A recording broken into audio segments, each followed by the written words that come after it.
Hello, guys, and welcome again to Miss German Let's Talk. Here we dive into the wildest, funniest, and darkest Reddit stories from the internet that we can find. So grab a drink, sit back, and let's get right into today's episode.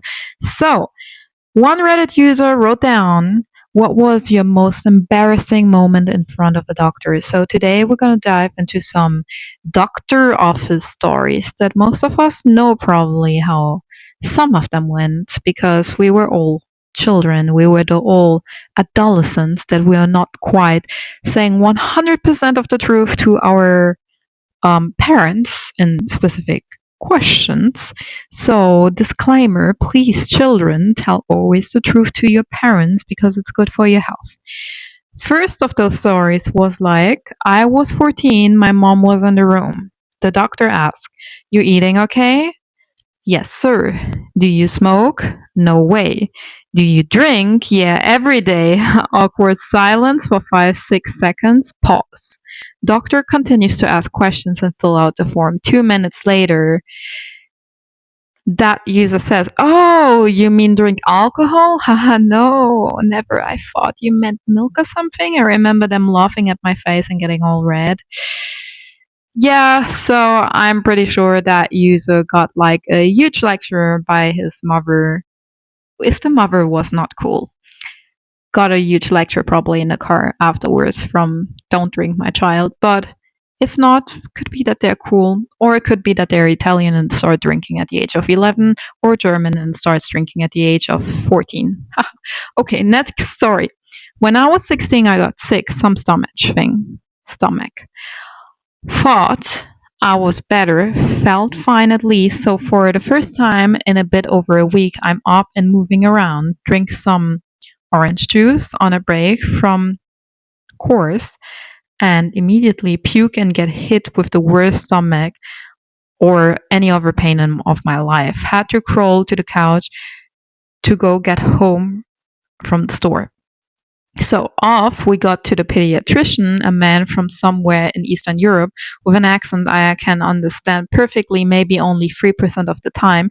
He asked me in front of my mother, context, this woman is Christian, definitely regrets having me out of wedlock as a teen, and therefore spent my teens getting me shirts that says things like condoms can protect us over a pic of her heart and taking me to abstinence seminars if I'm sexually active. I heard it as, "Are you socially active?" and enthusiastically answered, "Yes." Mom clarifies, I spent the rest of the day awkwardly and empathetically explaining I've never ever so much as looked at another person's genitals, never mind touched them, as yes, I'm definitely a virgin, no chance in hell I can be pregnant, to pediatrician, another ER doctor, several nurses, and my mother. Was given pregnancy tests anyway. Oh wow, turned out it was a severely dehydrated, and that's what triggered the puking. Severe dehydration plus infection led to pain, got IV antibiotics. Wow. Well. Yeah, some parents can be brutally with their children, but don't give the problems to the doctor. I mean, he just tries to do his job, and like, let's. I'm so sorry. I'm just feeling so sorry for everybody in this situation who's like the doctor who tries his best, the mother who wants to protect their child, but like doing it in the wrong way, and the child just being like, I don't know what to say now. But let's continue with the next story. I went for a physical when I was 14. At that point, I had my first period, but it wasn't very regular yet, which is normal because you're only 14. At school that day, it just happened to start, and it started with a vengeance. All I had with me was panty liners, and that wasn't going to cut it. So I ended up going into the bathroom and stuffing my underwear with toilet paper like you do. Like everybody does, like every girl has ever done, and like every woman is doing, like we're all doing it at one point. Of course, when I get to the doctor, she said, since you're a teenager and you're going through a lot of changes. Oh, I love that phrase. You're going through a lot of changes. Yeah, like no shit, Sherlock's. I like to check of your genitals just to make sure everything looks okay. Nothing internal, just external. Yeah, and that's something doctors, especially gynecologists, are only supposed to do, just externals, because it's not allowed to do anything internal unless you are sexually active. So just for you girls to know. So I pulled my underwear down and a ton of bloody bunched up toilet paper fell out. I tried to pick it up before she noticed, but she definitely did. And I can tell you, doctors don't care about this. They don't care because they've seen this every single day. They've seen worse than that. Don't get embarrassed, girl. She was cool about it, though. Of course she was. Before she left the room, she gave me a goodie bag, just a little bag with a sample of acne cream, candy, and random little toys she gave kids before they left, and slipped a pad into the bag as well. That's actually really, really cute, you know, like if like you get a little goodie bag. I've never got a goodie bag from my doctor. Oh my god. Next story. Was at a urologist in a hospital and there were a couple of power cuts. Lights dipped out, generators kicked in. As he finishing the examination mid-sentence, the lights goes out again. He gets up and walks out to check on things. 50 minutes later, I'm still sat on the bed with my old chap out and pants around my ankle. A nurse walks past the open door and does one of those comedy double takes. Do you have an appointment? Turn out the dog had actually finished the examination and returned to the wards some 15 minutes ago. To the nurse, I was just some guy who had walked in and pulled his pants on and left the door open. Yeah, well, don't worry about this. This is an embarrassment for you, but it's actually the fault of the doctor at this point, because if there is like some cutting of lights out, okay, I understand it might be irritating for both of you, but if the examination went all done, that's the job of the doctor to say you are done, you can slip your pants in, so you keep your humanity with yourself, you know, like just keep it. And if ever something happens, just look for the doctor, and next time just keep the pants on if you know the door is open. But don't worry, that was more the fault of the doctor than your fault, who was supposed to tell you something at the end of the examination. Next story. Not really embarrassing because my doctor is amazing, but anyways, I went to the doctor when I was around 16. I started developing allergies for the first time and I wanted to get it checked out. She checked my nose and throat. Yep, that's allergies. Then she checks my right ear and literally goes, "What the hell is that?" And I'm like, "Oh, sorry, yeah, I got a lot of earwax." And she goes, "No, it's shiny." Backtrack to 4 days before that, I was a rebellious teen and wanted to stretch my ears without my mom knowing. So, being the smart kid, I hot glued some pearls to the plugs. Oh, so they looked like earrings. One morning I woke up and one of them was missing and I couldn't find it. I had to tell her my earring broke and I'd been looking for that pearl for days. She laughed and I laughed. She tried to get it out and couldn't. Had to call an ENT doctor instead. I ended up getting out this day home later. So went to the doctor for simple allergies and ended up in an embedded pearl in my ear. Well, good that she found it, because if that would like wander more or something, it's better than that. And at the end of the day, she's a doctor.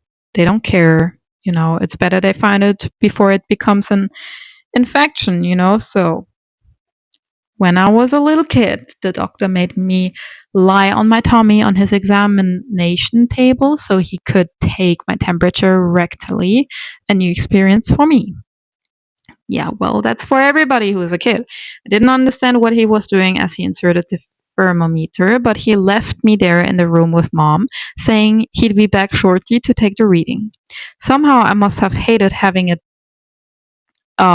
placed in that specific part of my body. I just well, resentence this a little bit in my brain because it was quite vulgar what is written here. As mom described it, I managed to poop it out, causing the glass thermometer to smash on the floor. The doctor heard it break and came running back, telling mom that he had never before had a kid eject a thermometer through rectal motility. Well, this is something you could be proud about. I mean, that means you have some really good motility that a lot of people do not have. I mean, I'm pretty sure that some pregnant woman would like to have this force when they want to give birth to a child. Let's continue with the next and last big story that we are having today.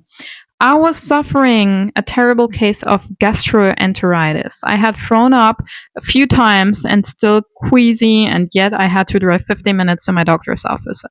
It was an exercise in cleansing and willpower, an exercise I almost won. About 2 minutes from the doctor's office, I was hit by uncontrollable heaving. While cruising down a main road, I began vomiting out the window and quickly pulled onto a side street. As the internal pressure in my colon and my levels of fear and shame simultaneously reached a terrifying peak, I clutched at my door handle and fell out of my car into the street. Just by the way, side note, I gotta say gastroenteritis is one of the worst things in terms of pain level that you can have. So props to you. Next to the story, wave after wave, puking and diarrhea hit me with no remorse and no slowdown. In the space of 2 to 3 minutes, I was coated from head to toe with the entire former contents of my digestive tract. Nice. Vomit and vomit splash back onto my torso and arm and liquefies things coming out of me all over. From my ass to my feet, I was a subhuman beast, all four covered in my wrongness. Oh my god. My poor user. And I still had to get to the doctor's office. Fortunately, I had some thick plastic bags in the back seat of my car, and I was able to cover my seats in order to avoid destroying them. I made it to the doctor without further incidents. I will never forget the looks of disgust and the searing shame that burned into me in the waiting room. I don't think it would have been really looks of disgust. It's more like probably terrifying looks of we have to like get to that patient right away, maybe. So don't take it as looks of disgust sometimes. I know it's embarrassing, but you're there so that people can help you. Don't worry about it. People beheld me like a horse patty to come to life, which at that point I basically was, brown and orange with burning red cheeks. I gave my name to the instantly pale receptionist and said, "I'm very sick." She had me wait for my appointment in the restroom. I spent the next 10 minutes in their tiny restroom with only my recently deported intestinal immigrants for company. It was gross and embarrassing, but at least I didn't have to see more people. I eventually saw my doctor, who greeted me warmly, saying, "It looks like you have had quite of a day." No shit. Literally. After some diagnosing and discussing, he determined that I had gastroenteritis and gave me medicine, etc. The man had delivered me into this world and handled my transformation into a poop puke golem quite well. Well, that was a really good sentence. In the following years, I've had plenty of embarrassing medical visits, but none would top the time I went to the doctor after vomiting and shitting all over myself.